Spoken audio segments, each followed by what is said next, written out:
अस्सलाम वालेकुम स्टूडेंट्स, कैसे हैं? सब खैरियत से? अच्छा जी, अक्सर स्टूडेंट्स क्वेश्चन ये करते हैं कि मैम कौन लोग जो हैं वो यूनिवर्सिटी ऑफ सरगोदा के लिए एलिजिबल हैं, और नंबर सेकंड क्वेश्चन ये होता है कि अब हमारे पास कितने चांसेस रह गए हैं।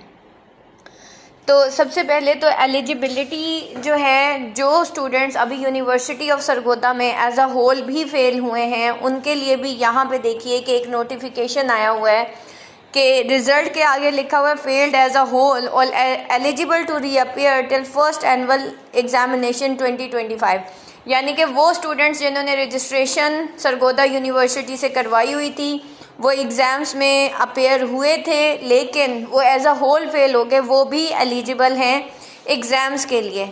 दूसरा सवाल होता है मैम लास्ट चांस कैसे देखें, हम कैसे चेक करें कि हमारे चांसेस ख़त्म हो गए। तो ये जो आपके रिज़ल्ट के आगे लिखा होता है ना कि जी eligible till first annual examination 2025, यहाँ से पता चलता है कि आपका ये लास्ट चांस है। इसी तरीके से अगर BZU का भी रिज़ल्ट होगा तो रिज़ल्ट के नीचे आप देखिएगा कि रिमार्क्स लिखे होते हैं, वहाँ से पता चलता है कि आपका जो चांस है वो कब तक है।